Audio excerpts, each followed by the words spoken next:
I le suafa manu malo Iesu Keriso le ao le au tau mawhai.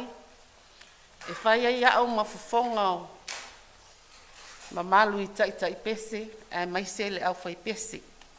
Mātou te whaata lofa atuai, I lau stunga e toe ina pensione malo lo manu malo, male faletua. Ai maise o sui usufono, male mamalu o le ka le sia sa whai malanga atu I Samoa. O no whaatau nuina o tiute sa wheanga iai. Malo le malanga manuia, sa toe whea iloa iai, I lona malu malu le ne tae au le alofa ma le anga le lei o le atua. O le manatu au tu ua whea ngai ma le au whai pese le ne tae au.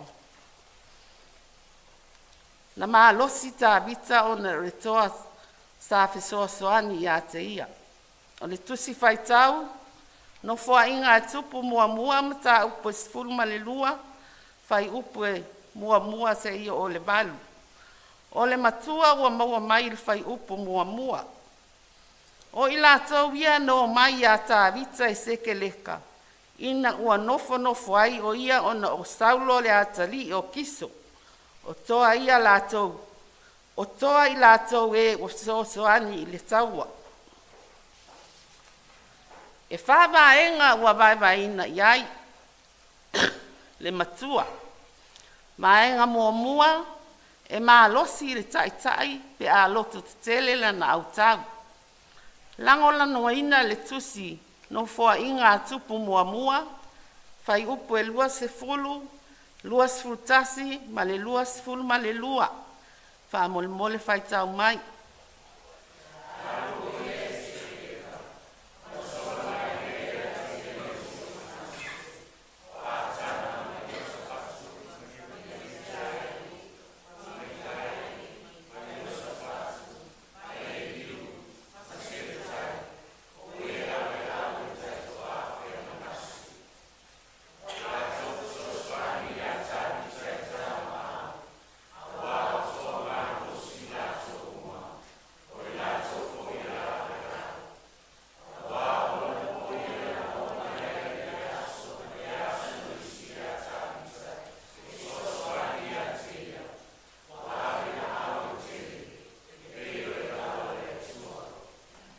Maenga e lua, e maa losi le tu lai, pe a le leili tu alalu.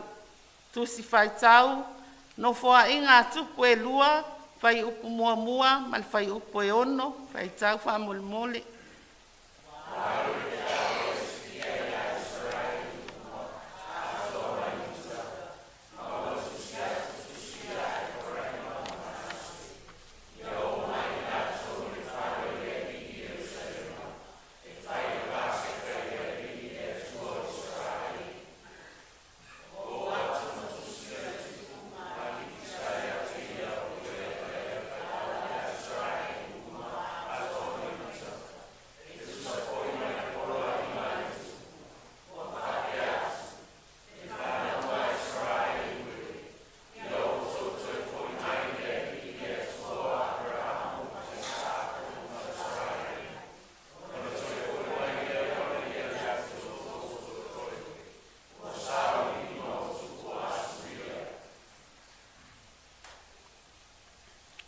Maenga tolu. Tu alalo I mea lelei, a le o mea lelei. Tu si fai tau, e feso e faa, lona fai upo e tolu sfulma tasi, ma le tolu sfulma le lua, fai tau fa mole.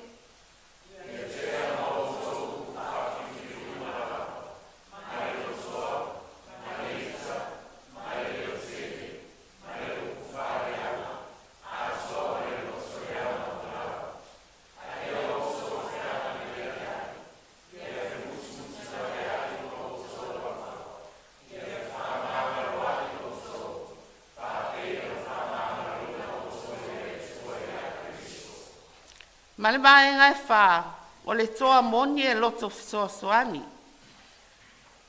Wha mautu ina I le Ioane mta upu e wha, a olona whai upu e sfulma tolu se o sfulma le lima, whai tau wha molimo.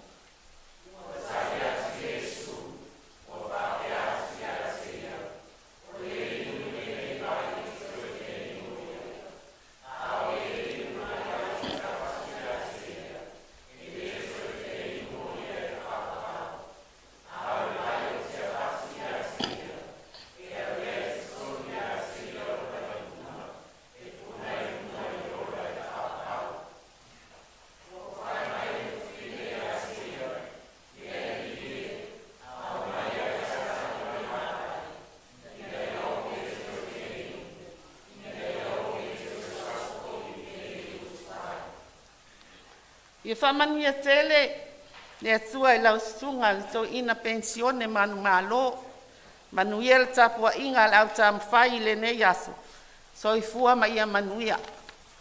Matai.